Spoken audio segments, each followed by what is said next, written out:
Amém, graças a Deus.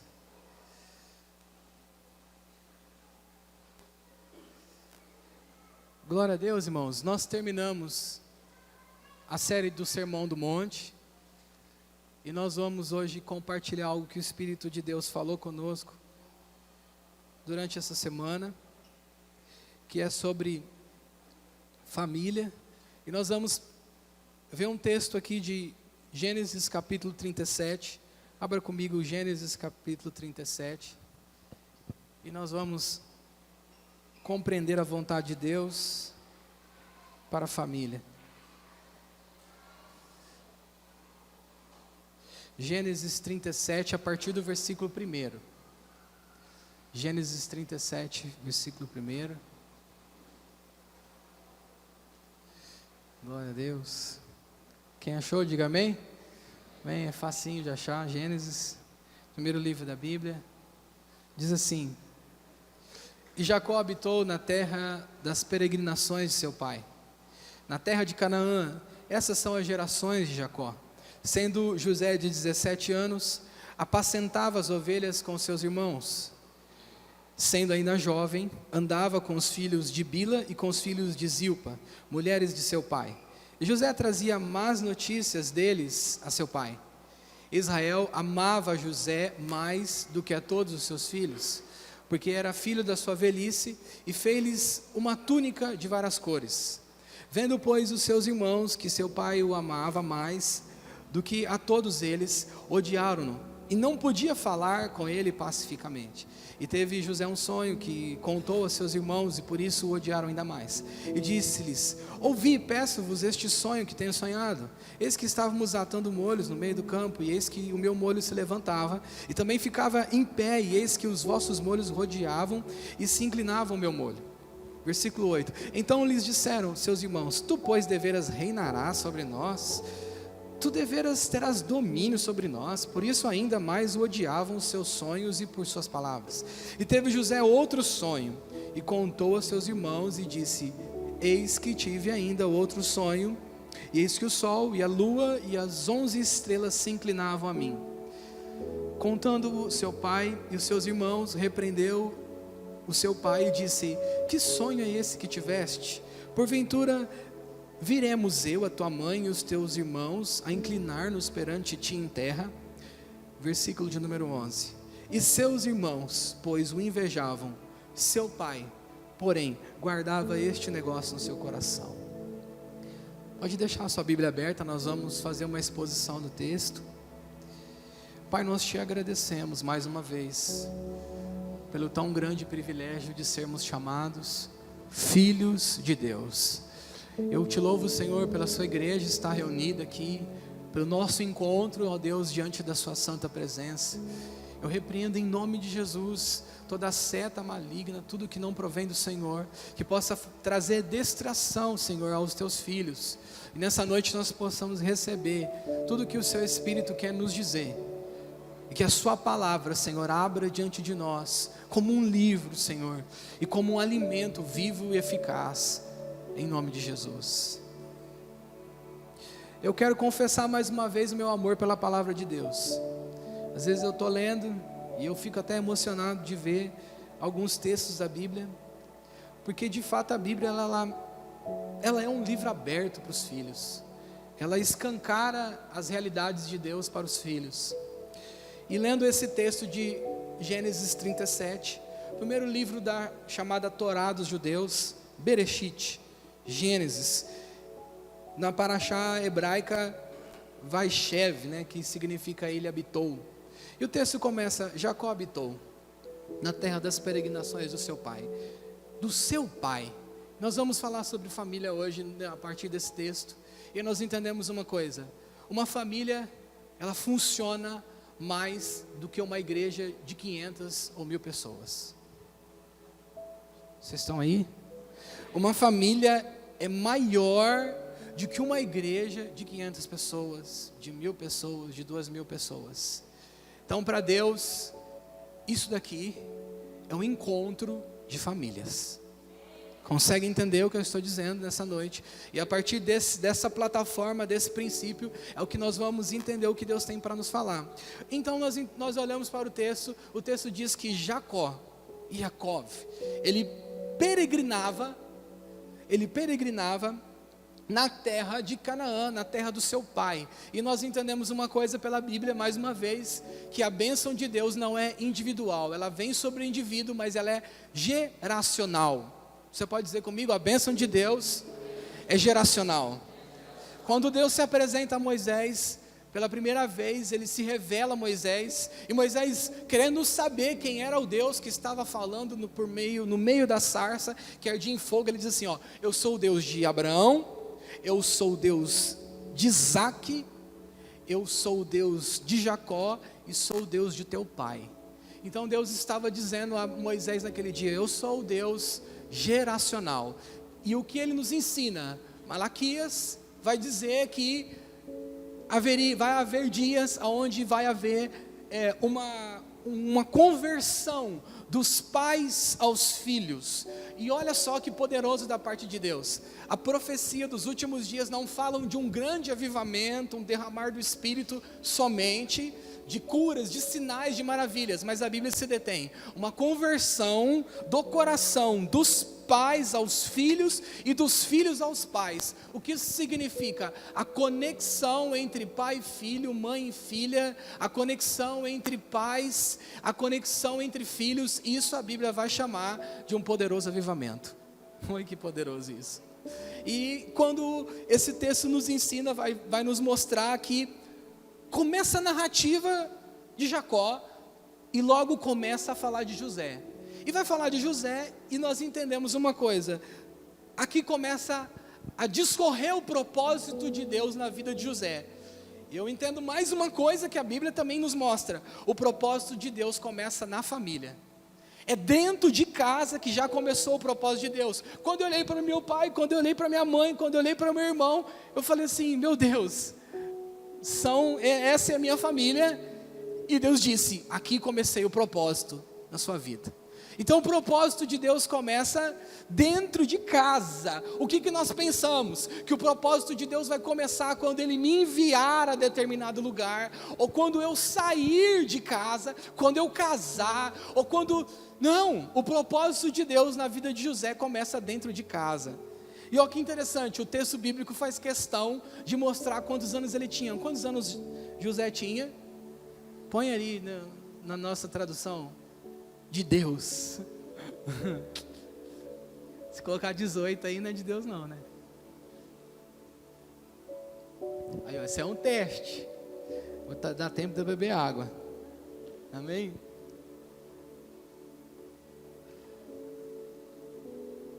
Vixe, deu até tempo de beber água?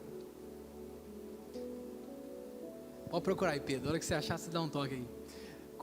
Qual é a idade? Qual é a idade que diz o texto? Você pode dizer de novo o que está escrito. Essas são as gerações de Jacó. Sendo José de...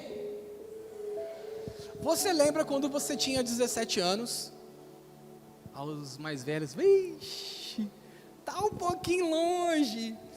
Igual diz o mineiro, o meu sogro e minha sogra vai dizer, no meu caso, foi esturdia. Foi esturdia, 17 anos. 17 anos. Você lembra mesmo quando você tinha 17 anos? E quem ainda não tem ainda, né? Tem uns aqui que ainda não tem, né? Eu vou ter, não sei como é que vai ser. 17 anos. Eu disse a vocês que a riqueza da nossa fé está nos detalhes. Quando a Bíblia fala a idade de alguém, Deus está mostrando para nós uma coisa.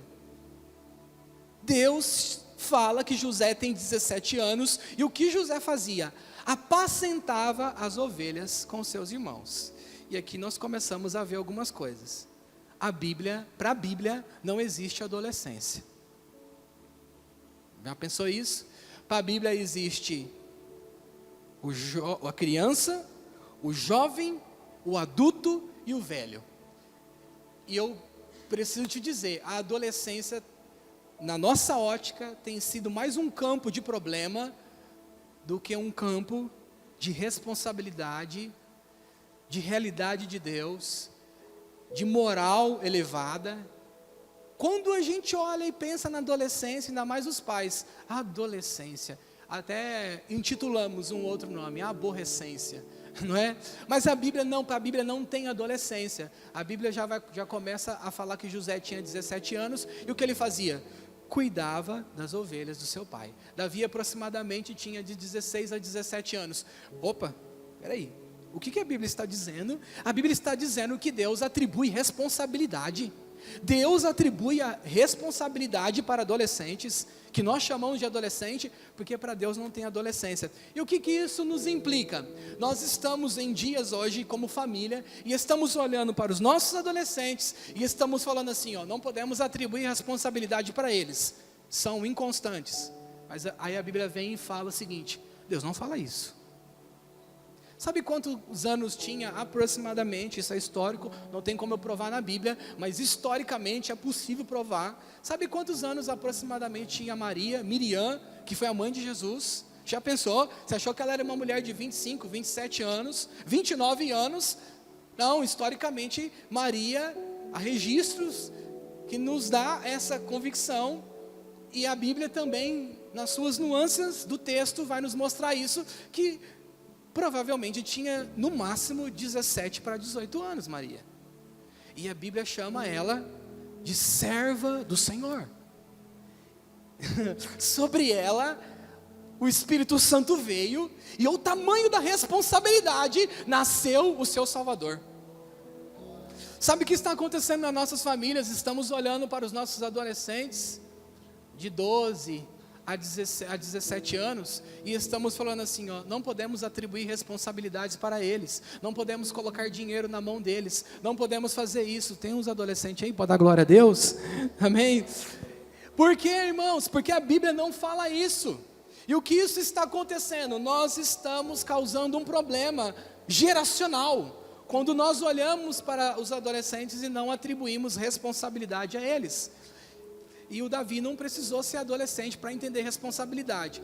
O papai aqui senta no vaso sanitário e fala: Davi, vem cá, filho, tira a camisa dele, joga lá no cesto. E eu fico esperando ele jogar a camisa lá no cesto. Ele vai lá, joga a camisa dele no cesto, aí volta, tira a fralda dele, enrola a fralda dele, dá a fralda na mão dele, ele vai e leva no cesto de lixo. O Davi. Aí ele já sabe, vamos tomar banho, já começa. Puxar a camisa, porque ele sabe qual que é a responsabilidade dele. Colocar a roupa dele no cesto, e a fralda no lixo. Responsabilidade, ele tem 1 ano e 4 meses, 5? Cadê a mulher? Salva, 4. 4. Ainda bem que você está aqui hoje. Você não está dando aula. Então 1 ano e 4, irmãos, 1 ano e 4, mas nós já atribuímos responsabilidades para eles. E aí a gente olha para os adolescentes e fala assim, não dá para atribuir não. A Bíblia fala que Jacó olha para José tinha 17 anos, e o que tinha em José de diferente? José era um filho próximo. Tudo bem que o texto vai nos dizer que Israel amava José porque era o filho da sua velhice, e era filho de Raquel, assim como Benjamim. Mas o texto vai nos ensinar que havia entre Jacó e José uma coisa, que é comunicação e confiança. E o que nos ensina a Bíblia com relação a nossas famílias? Existem 2 coisas que nós precisamos ter, segundo o texto: comunicação e confiança. Nós precisamos mostrar para os nossos filhos que confiamos neles.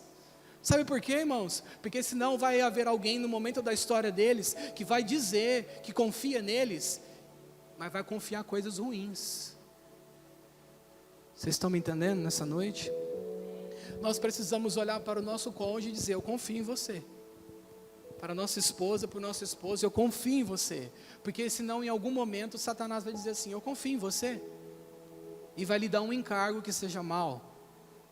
Então nós precisamos ter esse nível de comunicação e confiança. O texto diz que era isso. Mas José, como um jovem, ele também era insensato, porque o texto bíblico diz que ele ouvia dos seus irmãos as más notícias e levava para o seu pai.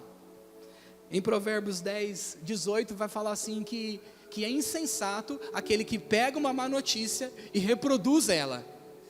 Então José também não era um jovem perfeito, mas porém, ele tinha responsabilidade. E o que a Bíblia está nos ensinando? Dentro da família precisamos estabelecer responsabilidades, independente da idade. Independente da idade. O texto ainda diz no versículo de número 3, olha só como diz assim, ó: Israel amava a José mais do que todos os seus filhos. Aqui havia um erro da parte de Jacó, porque era filho da sua velhice. Agora, vamos sair um pouco do texto de família e vamos observar o texto no contexto profético. Nós vamos fazer isso várias vezes. Por que Israel precisava amar José mais do que todos os seus irmãos? Simples, porque José era um tipo de Jesus. José era um tipo de Jesus, era a figura de Jesus. Israel amava a José mais do que todos. Então José deveria ser o filho mais amado, como uma profecia de que ele seria a representação e a figura de Jesus. Mas aí o texto diz assim no versículo 4, que é onde nós vamos voltar nossas atenções para a nossa família: vendo, pois, seus irmãos, que o seu pai o amava mais do que todos eles, odiaram-no e não podiam falar com ele pacificamente. Olha o que a Bíblia está nos ensinando. A Bíblia está ensinando que o amor, ele é o fator determinante numa família. O amor, ele traz o equilíbrio numa família. Por quê? O texto diz que vendo os seus irmãos, que Israel amava mais a José. O que a Bíblia está nos ensinando? Que o amor, ele determina as relações. As relações.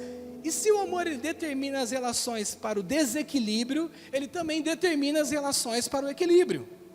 Então, quando eu começo a restaurar a minha família, quando que eu começo a restaurar as relações entre meu filho, entre meu esposo, entre a minha esposa, quando eu começo a focar no amor e no desenvolvimento das linguagens do amor com meu cônjuge, com meu filho, porque é isso que o texto bíblico diz que fez com que eles odiavam mais. E aqui nós entendemos o seguinte, que o amor dentro de uma família precisa ser fracionado. Consegue me entender? Às vezes a mãe, quando ela tem um bebê, o que acontece? Ela foca suas atenções no bebê, de fato, porque ele precisa de atenção, ele precisa de cuidado, mas o pai fica chupando o dedo, fica só olhando. E a hora que a mãe pega e fala, sua vez, ele já está na ira. Isso só acontece em casa, irmão? Não, suas também não aconteceu não? Aí ele já está na ira, a mãe vem, a sua vez. Ele fala, não, agora não dá, estou ocupado. Por quê? A Bíblia vai nos ensinar que o amor dentro de uma família precisa ser fracionado. Culpa da esposa? Tudo que acontece de ruim em casa é culpa de todo mundo. Consegue entender? O arroz queimou, culpa de todo mundo. Se a mãe não conseguiu ver, o pai tinha que ter visto. Alguém está entendendo aí nessa noite? Amém? Se a porta está quebrada, mas é do pai que conserta, culpa de todo mundo, irmão. O problema é que nós atribuímos culpas individuais. Existe sim a individualidade, porém a Bíblia vai nos ensinar que no contexto da família todo mundo é responsável. Consegue me entender? Desde o Davi de 1 ano até Isabel. Mas culpa do Davi também? Culpa de todo mundo, irmão. A responsabilidade tem que ser atribuída a todos. Lógico, individualmente existem as funções, mas uma casa só funciona quando todos abraçam a responsabilidade. Entende por que todos têm que ser culpados de tudo? Porque todos precisam abraçar tudo. E aqui nós vamos avançando um pouco mais. Então, se o amor precisa ser fracionado, nós precisamos entender quando estamos dando atenção demais para um em detrimento do outro. E isso é o equilíbrio da família. O amor é o equilíbrio da família. E quando nós falamos de amor, nós falamos das várias linguagens do amor. A atenção, o afeto, o abraço. E nós prestamos atenção somente isso nos filhos. Os pais que têm mais de 2 filhos prestam atenção somente nos filhos. Por exemplo, se você vai e pega um filho no colo, o outro já olha querendo o colo também, e você vai e fraciona, pega o outro também no colo. Mas você já pensou se a tua esposa não queria que você pegasse ela no colo? É uma brincadeira, né? É um modo de falar, mas você já pensou se talvez ela não queria um abraço? Você já pensou, esposa, que talvez a sua dedicação ali com o filho, o seu esposo não queria que você desse um abraço também nele? Aí nós olhamos assim, mas ele tem que entender. A Bíblia nos ensina que o amor precisa ser fracionado, vendo os seus irmãos. Isso é humano, isso é natureza humana.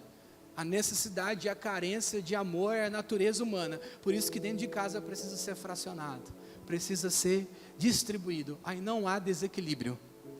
Quantos estão entendendo nessa noite? Deus está entrando na nossa casa, amém? Você vai entender por quê. Porque a igreja é o que nasce no seu lar.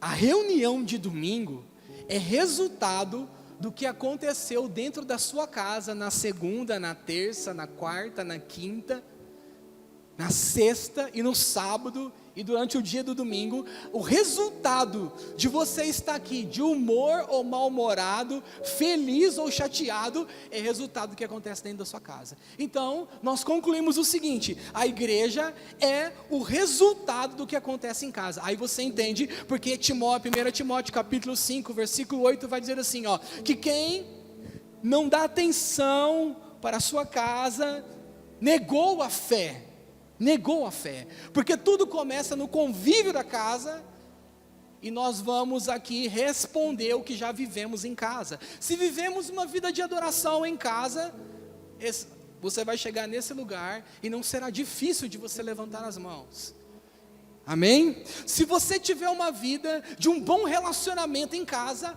a hora que você chega diante de Deus, você sabe, tem convicção que Ele vai te ouvir, você não tem problema. Mas se você se remete à sua casa, você fala, o meu cônjuge não me ouve, a minha esposa e meu esposo não me entendem, eles não conseguem me ouvir, não conseguem me entender, não conseguem me dar atenção, logo Deus não me dará atenção. Vocês estão aí entendendo? Então nós precisamos entender uma coisa: o foco de Deus não é essa reunião.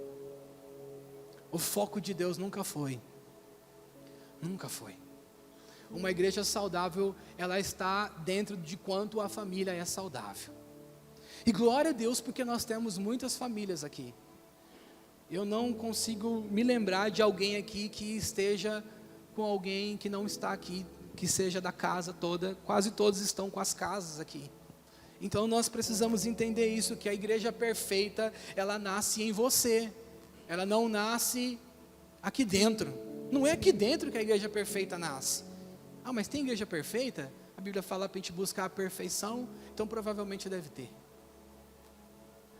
Então, onde nasce a igreja? Então, a igreja nasce dentro de casa. O quanto eu vivo dentro de casa a vida de Deus, o quanto eu vivo o perdão, a responsabilidade, o compromisso, a relação, a boa comunicação, isso vai ser uma resposta diante de Deus. O que está acontecendo conosco? Nós estamos vindo nos nossos cultos, nós estamos vindo nas relações com os irmãos, e estamos trazendo o que está acontecendo em casa com o mesmo sentimento. Por exemplo, eu chego até o Samuel, tudo bem contigo? Tudo bem. Na nossa conversa, o Samuel não me deu muita atenção. Mas na verdade o Samuel está com o coração, cara, fala comigo aí, você está precisando de alguma coisa? Por que ele não me deu muita atenção? Porque em algum momento a minha esposa não me deu. Consegue me entender? Porque o ápice dos nossos problemas estão dentro de casa, irmãos. E aí que nós olhamos para o nosso trabalho e falamos assim, eu não vou ter essa promoção porque aquela pessoa está com inveja de mim. Eu não vou ter essa promoção porque o patrão não gosta de mim. Mas na verdade o ápice do problema está dentro de casa. Porque se as coisas estão bem fundamentadas, bem resolvidas dentro de casa, você vai chegar no trabalho, e independente se o seu patrão não gosta de você, independente se tem gente com inveja de você, você está muito bem, bem fundamentado na sua casa. Isso não tem força de te influenciar. Quantos conseguem entender nessa noite? Então, Deus está entrando dentro da nossa casa para dizer o seguinte, não vou falar quase todos, porque senão nós vamos determinar alguma coisa. Quase todos os nossos problemas começam dentro de casa. E eles são somente reproduzidos fora de casa. E aí nós olhamos para o texto e entendemos ainda mais que o nível de educação, de respeito, de compromisso, ele começa dentro de casa, e a igreja é a soma da nossa individualidade. Eu disse que a igreja perfeita nasce dentro de casa, a nossa individualidade é a soma da igreja. Vamos para o texto no versículo de número 5, olha só, versículo de número 5, 37:5, diz assim, ó: teve José um sonho, teve José um sonho. E eu preciso te dizer nessa noite, que Deus te devolva nessa noite os teus sonhos. Que Deus devolva nessa noite os sonhos que nasceram no seu coração. E essa é uma palavra de Deus sobre a sua vida nessa noite. O texto diz, teve José um sonho. O que a Bíblia vai nos dizer? Homens de Deus e mulheres de Deus sonham. Sonham. Há uma necessidade de que os homens e as mulheres de Deus sonham, porque faz parte dos propósitos de Deus. Se em algum momento da sua caminhada você os perdeu, ou você se chateou tanto com as coisas, com as pessoas, se frustrou, e esses sonhos já não estão mais presentes, o Espírito de Deus nessa noite está restaurando isso na sua vida. Amém? Por meio da palavra, por meio da oração, por meio da declaração profética, em nome de Jesus. E diz assim, teve José um sonho e contou aos seus irmãos. Por isso o odiaram ainda mais. Aí tem aqueles que dizem assim, ó, não deve contar os sonhos.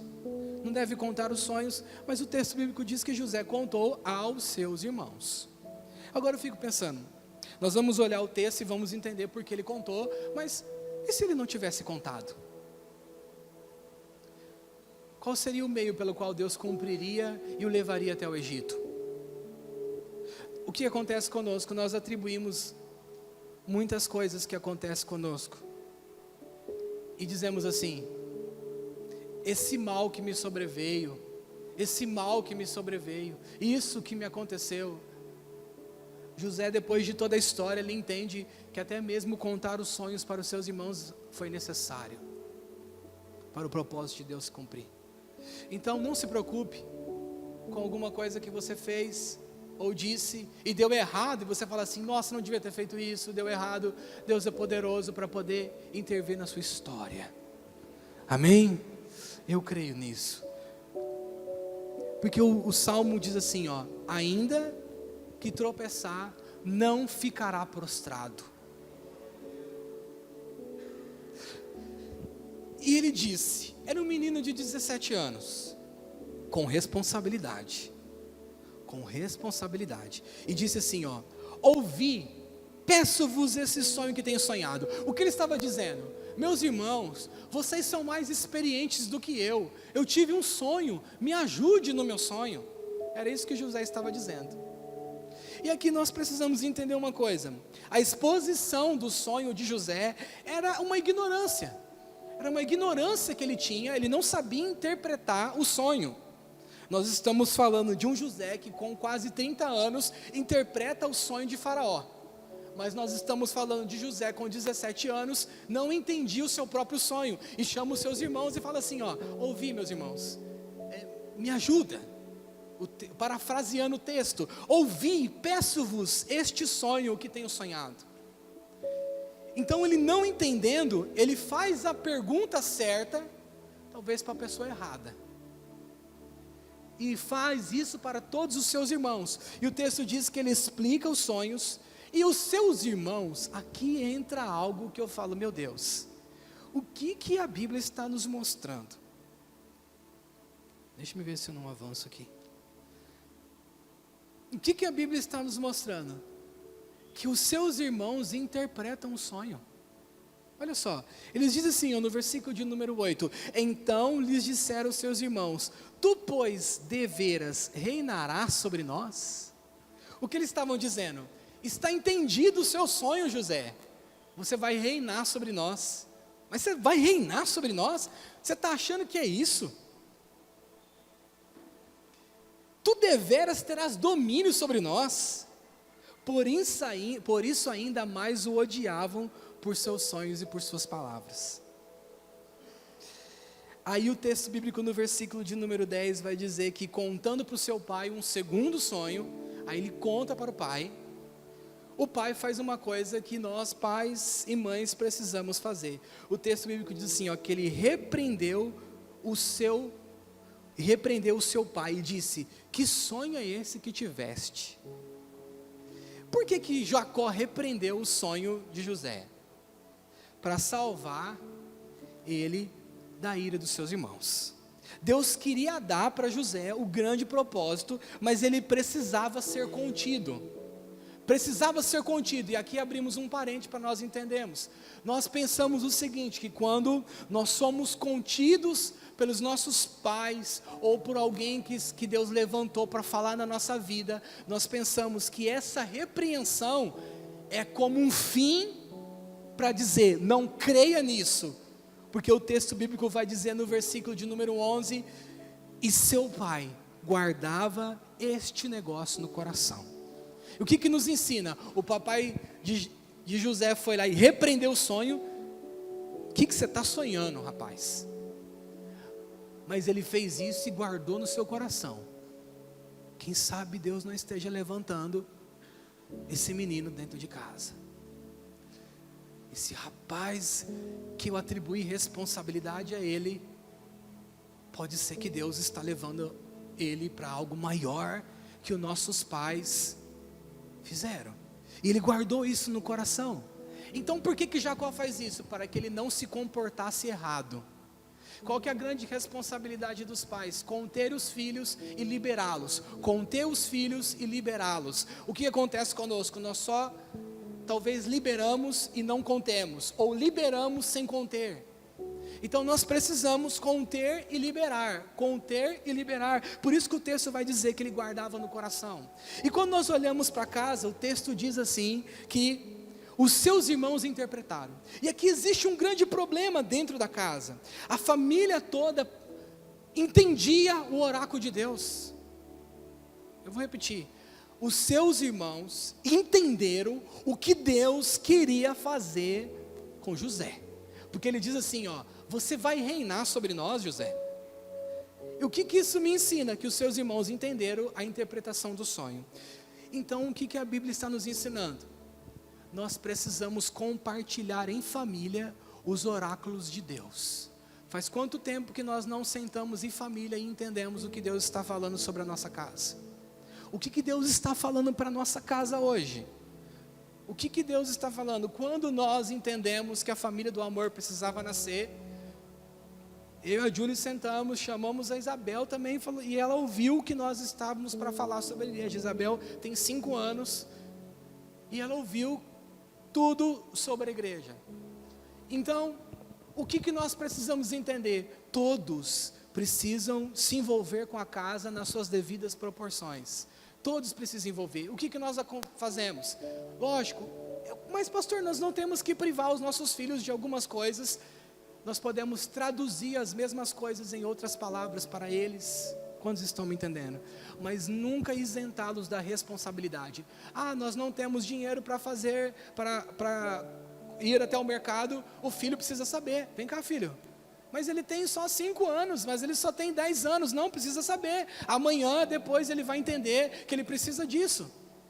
Chama o filho, sabe o que está acontecendo? O papai está desempregado, não tem como ir no mercado, mas nós vamos esperar a provisão de Deus, para que quando a provisão de Deus vier, ele saiba qual Deus que o papai serve. Aleluia! Então nós precisamos repartir coisas com nossos filhos, na linguagem deles, mas nós precisamos entender que a casa de José, os seus irmãos entenderam o desígnio de Deus, porém o que tinha qual que era o problema da casa? Eles não se voltavam para os oráculos de Deus juntos, porque os filhos de Jacó poderiam olhar e falar assim, pai, irmãos, um indivíduo pelo menos fizesse isso, e falasse, Deus está querendo fazer alguma coisa diferente com o nosso irmão. Mas não foi isso que aconteceu, porque não havia comunicação, não havia confiança. E o que acontece? Satanás tem matado homens de Deus dentro de casa.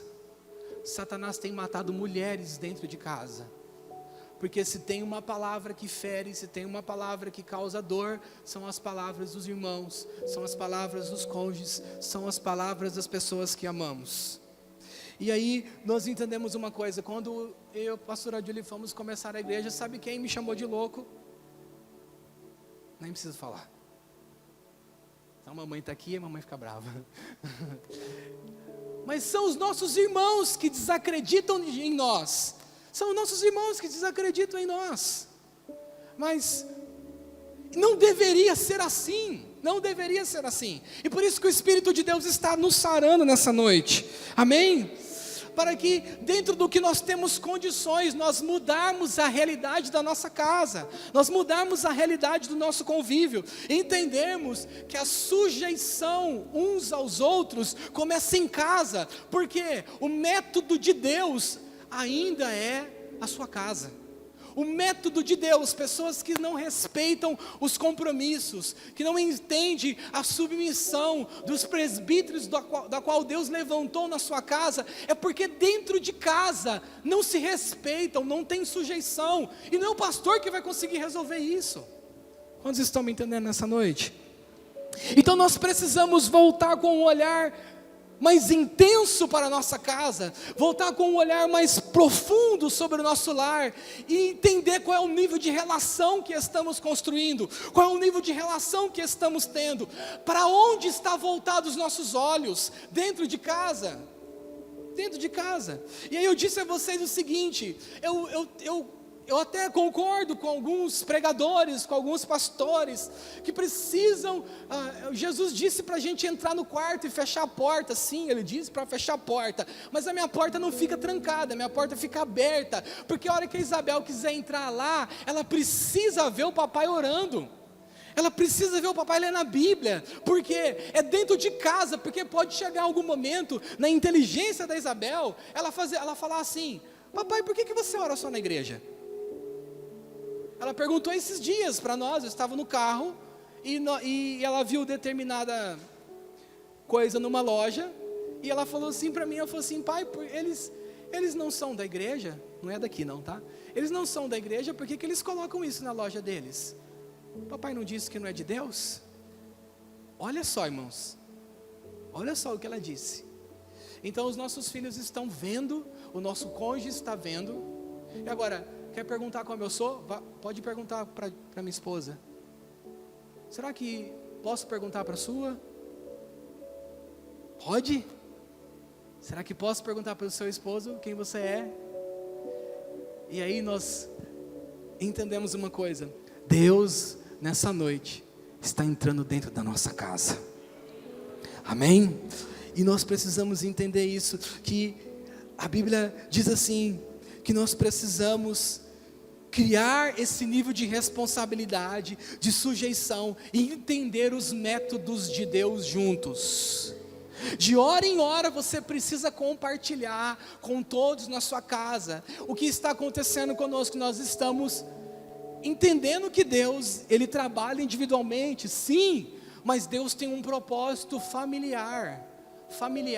A família do amor não podia nascer simplesmente através do Carlos ou através da Julie. Ela precisava ter um propósito familiar, porque Deus, Ele tem negócio com as famílias. Mas eu sou só. A Bíblia fala assim, que Ele faz da estéril mãe de filhos, porque Ele foca a família. E o que é a família? O que é a família na ótica de Deus? Mãe e filhos, pai e filhos, pai, mamãe, filhos, na ótica de Deus, na ótica bíblica isso, e os propósitos de Deus estão ali, estão elencados ali, e aí nós avançamos um pouco mais. Vamos agora, para terminarmos a nossa exposição do capítulo 42, capítulo 42 de Gênesis ainda.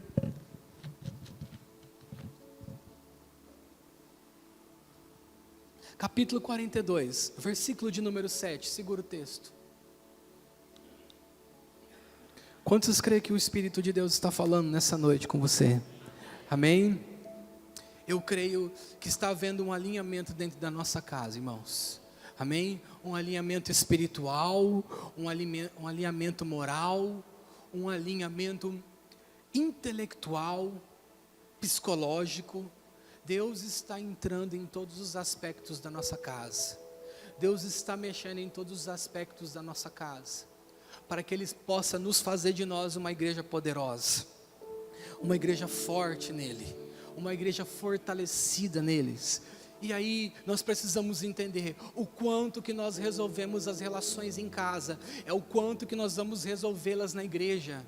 O quanto que nós resolvemos as nossas relações com os filhos, com o cônjuge, o tanto de tempo que nós levamos para perdoar o esposo, para perdoar a esposa, para perdoar o filho, para perdoar a filha, vai ser o tempo que nós vamos perdoar alguém aqui dentro. E aí é onde você precisa entender que muitos líderes têm se desgastado com isso, e aí o Espírito de Deus nos mostra: o problema não está na igreja em si, o problema está no que está acontecendo dentro da casa.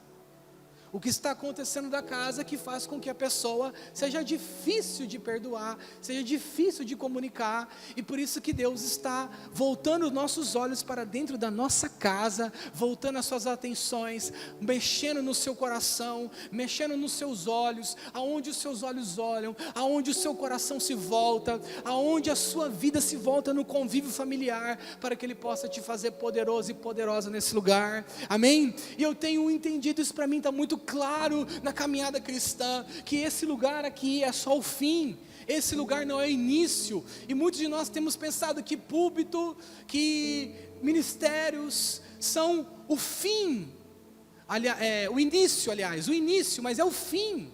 É o fim, porque Deus só coloca pessoas em determinados lugares que foram aprovadas, mas Satanás também coloca onde está o perigo. Ele pegou Jesus provavelmente pela mão, não sei o que ele fez, mas ele pega Jesus e coloca no pináculo do templo. Aí você entende uma coisa: o diabo pode colocar pessoas em lugares altos? Pode. Ele fez isso com Jesus. Pode. Então por isso que, qual é a ótica de Deus? A ótica de Deus é o convívio familiar, e o púlpito não é início, o púlpito é o fim do que Deus pode fazer, mas também que o diabo pode fazer. Mas quando eu sei que é Deus, quando aqui dentro de casa está tudo ajustado. Mas vai ser perfeito? Não, nunca. Não dá para ser perfeito, a nossa natureza não permite isso. Mas o que então tem que acontecer? Equilíbrio, ajuste, coração, mentalidade, mesmo pensamento. Mas é difícil, a Bíblia fala que é possível. Amém? Será que o Senhor está forçando a gente? Sim ou não? Sim, mas Ele está nos dando condições para isso. Glória a Deus. Ele está nos dando caminho para isso, Ele está nos dando meios para isso, e é isso que nós precisamos entender. José, ele caminha após os seus irmãos o venderem para uma comitiva de ismaelitas, e ele vai parar onde? No Egito. Você já conhece a história. José vai parar no Egito, e ele passa um bom tempo lá. O texto bíblico diz assim que ele foi parar numa masmorra, depois ele interpretou sonhos, Faraó chamou, quando chamou, viu a virtude na vida de José, e José era o governador do Egito. A fome veio sobre a terra, e o que acontece? A fome veio sobre todo o Oriente Médio, e Jacó envia os seus filhos para o Egito. Você conhece a história? O texto bíblico diz assim, que os irmãos de José descem até o Egito, a fim de comprar comida, porque somente no Egito havia reserva. Agora, são coisas da Bíblia, são histórias bíblicas poderosas. O texto diz assim que, vendo José, versículo de número 40, capítulo 42, versículo 7, diz assim, e vendo José os seus irmãos, conheceu-os. Sabe o que a Bíblia está dizendo? Que aquele que é ferido, ele conhece, ele se lembra, mas aquele que feriu nunca lembra. Aí você precisa entender uma coisa: Se você está ferido, não vai partir daquele que te feriu a lembrança que precisa te curar. Eu vou repetir. Talvez você ouviu alguma coisa dentro de casa do seu cônjuge, dos seus filhos, ou falou alguma coisa dos seus filhos e você é o ferido. Você ouviu alguma coisa do pai ou da mãe quando criança e você carrega isso com você, uma ferida. E talvez o seu pai e sua mãe ainda esteja aqui e você pensa: meu pai nunca se retratou comigo sobre isso, nunca me pediu perdão sobre isso, nunca disse nada sobre isso. De fato, ele não conhece que te fez isso, porque o texto diz assim: José vem dos seus irmãos, conheceu-os. Aí olha como o versículo 8 diz: José, pois, conheceu os seus irmãos, mas eles não o conheceram. Então a Bíblia está nos ensinando o seguinte: quem te feriu nunca vai te lembrar, nunca vai conhecer que te feriu, porque só quem foi ferido que se lembra quem é o agressor, quem é que liberou a palavra. Então, se é isso, o que a Bíblia está nos ensinando? Um caminho para a redenção e para a restauração começa no seu ferimento, na sua dor. Mas é difícil lidar com o agressor, com aquele que ofendeu, com aquele que lhe deu. Então você vai conviver com a ferida. A Bíblia diz assim que Deus não mudou a história de José no sentido psicológico. Olha só que poderoso, consegue entender o que eu estou te dizendo? Deus muda a sua história, Deus muda a sua história, Deus te dá dinheiro, Deus te dá casa, Deus te dá carro, Deus muda o seu nome, Deus muda a sua história, mas Ele não muda o que aconteceu na sua psique. Ele não altera o que aconteceu na sua psique, porque é algo que você precisa lidar em companhia dEle, mas precisa lidar. José não teve o seu sentimento apagado pelos seus irmãos quando os viu. Não sei quantos estão me entendendo nessa noite que o Espírito de Deus está dizendo. Ele não apagou o sentimento, mas ele era o governador do Egito. Ele era um rapaz de 17 anos cuidando das ovelhas do seu pai. Anos depois, ele era o governador do Egito. Olha que mudança. Talvez você está aqui sentado hoje e você tenha 16, 17 anos, 20 anos, e daqui a 10 anos você vai ser o presidente do Brasil. Mas você está carregando um sentimento de dor e de ferida para os seus irmãos. Você vai ser o presidente do Brasil, vai falar na voz do Brasil às 8 horas, mas vai estar com um sentimento: meus irmãos. Quantos estão me entendendo? E o que a Bíblia está nos ensinando? Deus é um Deus de recomeços. E o que Ele pega? Ele te retorna para sarar. Ele te retorna para sarar. O que acontece conosco? A hora que nós estamos diante do agressor, nós fugimos. Estamos diante da palavra, da boca que liberou a palavra sobre nós. Você nunca será nada na vida. Você nunca será um profissional. Você nunca vai ganhar um salário digno. Você não vai conseguir ser um pai. Você não vai conseguir ser uma mãe digna. Você não vai ter filhos. Você não tem condição de cuidar de filhos. Você está diante desse e dessa que liberou. A Bíblia diz assim que José lhes falou asperamente. Então a Bíblia me ensina e me traduz que ele tinha algo no coração. Era o governador do Egito, mas tinha algo no coração. Que o Espírito de Deus te cure nessa noite. Me dá mais 10 minutos, por favor? Sim, posso ir? E o texto diz assim, que José é o único texto, depois de anos, que diz que José se lembrou dos seus sonhos. Olha só, você precisa prestar muita atenção no Espírito que eu vou te dizer. As revelações de Deus estão atreladas às suas dores. As revelações de Deus estão atreladas às suas dores. José só lembra do sonho que foi a grande revelação de Deus para a vida dele, quando ele está diante da sua dor, que são os seus irmãos. Meu Deus, quantas vezes eu preciso lembrar na minha dor, quantas vezes eu não entendi o propósito de Deus para essa dor. Quantas vezes eu preciso me lembrar dessa dor, quantas vezes eu não entendi qual foi o propósito de Deus por essa dor. Mas eu fui rejeitado no ventre. Enquanto você não entender que você foi rejeitado no ventre, porque o diabo queria te matar, pelo propósito dele na sua vida, você vai ficar se lembrando dessa dor, sem entender o propósito de Deus. Você precisa entender de uma vez por todas, que as dores causadas em casa, por pais, por mães, foram desígnios de Deus. Desígnios de Deus. Desígnios de Deus. Quando meu pai falava assim para mim: você pega a bola e baixa a cabeça e vai igual um touro, correndo, driblando todo mundo. Por que você faz isso? E eu pensava comigo: será que o meu pai não vê que eu fiz 2 gols num jogo difícil? Ele só viu isso. Em todas as vezes que eu me lembrava da dor, eu não associava ao propósito de Deus. A Bíblia diz assim que Jacó amava mais a José. Por que Jacó amava mais a José? Porque ele seria o mais rejeitado. Tudo aquilo que você teve de mais de bom, é porque você terá de mais de ruim. Hoje, eu estou diante de uma igreja que tem um carinho, que tem um respeito, que tem um amor por mim e pela minha família,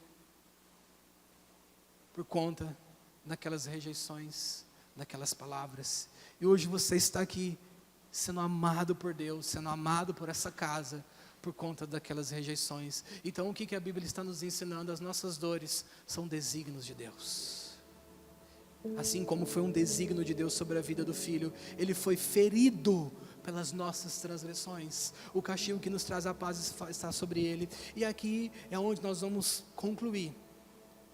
Eu não sei como eu termino isso. Sinceramente, eu não sei como eu termino o que Deus está nos dizendo. A Bíblia diz que quando José entendeu isso, que a sua dor estava atrelada ao seu propósito em Deus, versículo de número 24 diz assim, retirou-se deles e chorou. No primeiro encontro, ele não deu acontecer aos seus irmãos. Qual que é a importância do choro? O quanto a Bíblia diz que ele deve ter. Precisamos chorar? Precisamos chorar. Desde o homem mais forte, até a mulher que considera mais forte. A Bíblia diz que José chorou, Jesus chorou. Homens na Bíblia choraram. Davi chorou. Jeremias muito chorou. E você sabe de uma coisa? Eu tenho dificuldade de acreditar em pessoas que não choram. Por quê? Mas você acha que a pessoa é dura? Eu tenho dificuldade de acreditar. Por quê? Porque existe algo mais de Deus no quebrantamento. Mas, pastor, eu não tenho isso na minha vida ainda. Vai ter. Vai ter. E a proporção que você está segurando o choro, é a proporção que você precisa liberar isso em nome de Jesus. Porque o seu coração está aprisionado em algumas coisas, mas o Espírito de Deus está trazendo uma libertação nessa noite sobre nós. Amém? Quantos creem nisso? E a Bíblia diz que José não aguentou, ele se quebrantou nisso. Ele se quebrantou nisso. E eu peço que você não me leve a mal na questão do choro, por favor, em nome de Jesus. O Espírito de Deus está aqui, amém? Está nos amando nessa noite.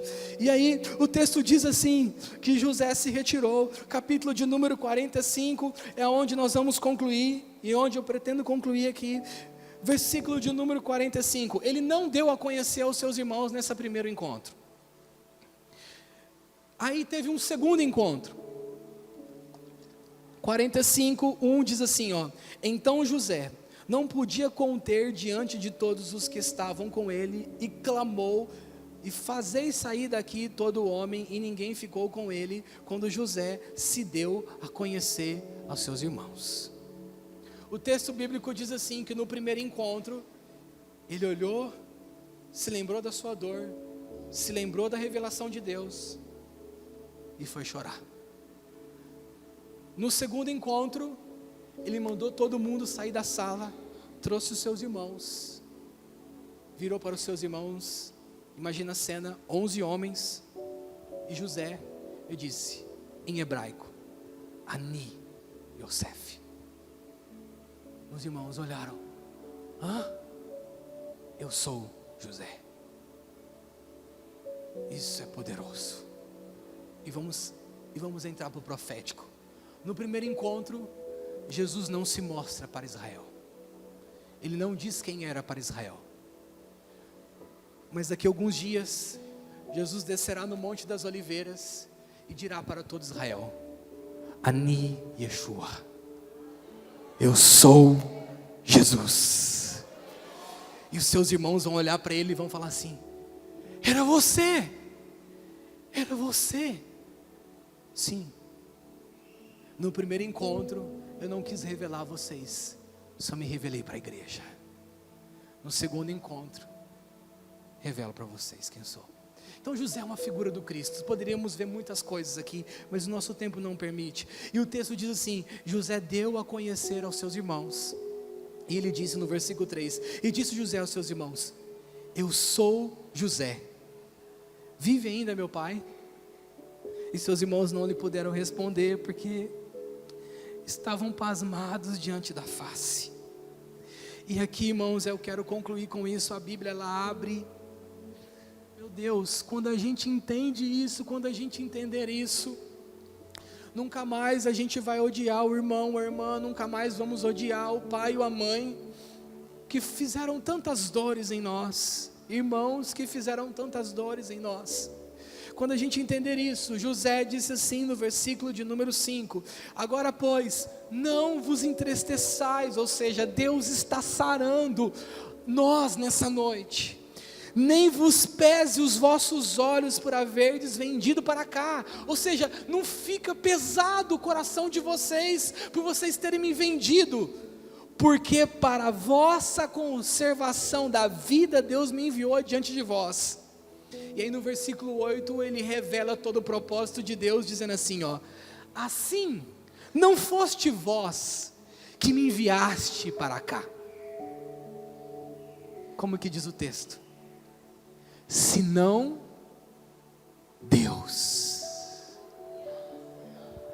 Assim, não foi o papai e a mamãe que rejeitou você no ventre. Deus. Não foi o irmão ou a irmã que liberou uma palavra negativa. José disse, não foi vocês que me venderam para o Egito. Não foi vocês que me enviaram para cá, senão Deus. O que a Bíblia faz? Ela abre as portas e mostra o propósito maior da família, que é cumprir o desígnio de Deus. E aqui José explica como tudo ocorreu, quando ele diz, Deus transforma dores em propósitos. Deus transforma dores em propósitos. Talvez você está aqui e você diz assim, mas eu não fui tão ferido assim pela minha família. Talvez você será, por aqueles que você considera família. Mas a Bíblia diz assim, que Deus está nesse negócio. E eu queria que você orasse comigo nessa noite, e a gente orasse de fato, liberando nessa noite, liberando pessoas, liberando família. Se você estiver perto da sua família, você pode ficar de pé, nessa noite, e você pode abraçar o seu cônjuge, os seus filhos nessa noite, e nós fazemos uma oração, dizendo juntos, nós vamos cumprir o propósito de Deus. Se você estiver só, não fique só, junte-se com alguém, e nós vamos orar nessa noite. Nós vamos, se você não tem família, você tem a sua família aqui, amém?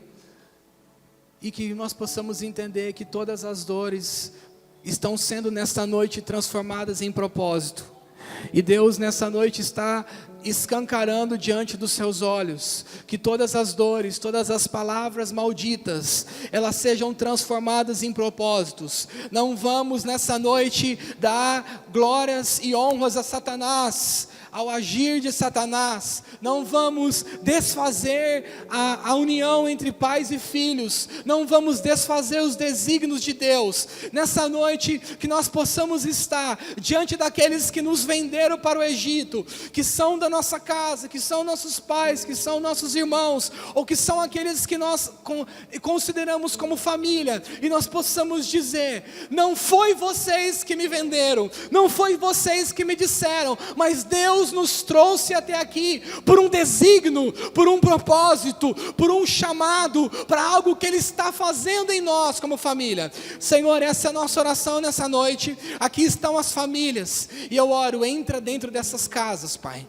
Entra dentro dessas casas, entra dentro desse casamento, entra dentro dessa relação de pais, de filhos, entra dentro dessa relação de cônjuge. Ó Deus, que haja comunicação, que haja confiança, que haja cura, que haja libertação, que nessa noite, Senhor, os meus irmãos possam ser livres do peso, da preocupação, do sentimento, ó Deus, ruim, ó Senhor, do sentimento de culpa. Ó Deus, em nome de Jesus, que o Seu Espírito Santo possa ministrar, Senhor, os meus irmãos que estão aqui nessa noite, e a vida de Deus possa entrar sobre eles, e a vida de Deus possa alcançar o coração deles, e eles possam olhar um para o outro, e entender que somos um único propósito, que somos um propósito, assim como os irmãos José participaram do envio de José para o Egito.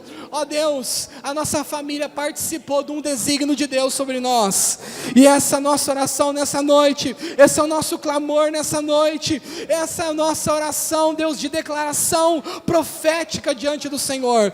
É o que nós te pedimos, ó Deus, que haja cura, que haja libertação de todo sentimento de rejeição nessa noite, de todo sentimento de dor causado nessa noite. Possa ser livre os meus irmãos, possa ser libertos aos meus irmãos, em nome de Jesus, em nome de Jesus.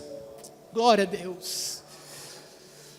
Irmãos, o Espírito de Deus me compartilha nesse momento, para que a gente possa fazer algo entre família. Nós temos muitas famílias aqui representadas, e que a gente faça isso nessa noite, que a gente pergunte para o nosso cônjuge: existe algo que eu te disse que você carrega há muito tempo, que te feriu?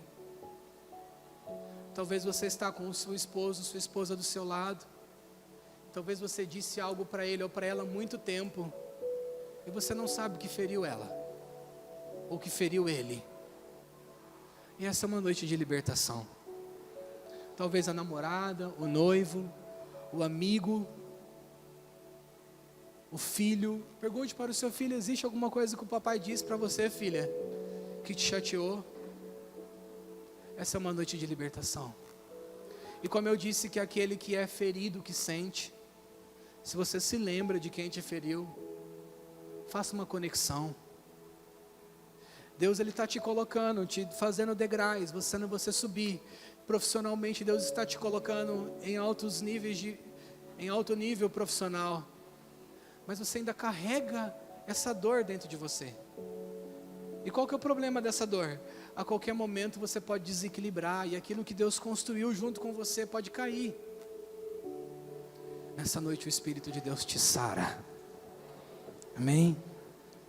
Talvez você precisa liberar uma palavra para alguém, dizer assim: olha, eu estou te ligando, eu estou te mandando uma mensagem, porque Deus falou comigo. Diga isso: Deus falou comigo, e eu estou há muito tempo chateado com isso, com essa dor, mas Deus falou comigo, para que eu possa liberar o meu coração. E eu queria orar com você, ore no telefone, faça o que for, mas Deus naquele dia sarou José. Hoje é o seu. Hoje é o seu. Hoje é o seu. E essas são as conexões que Deus está fazendo, irmãos, sobre nós. Amém?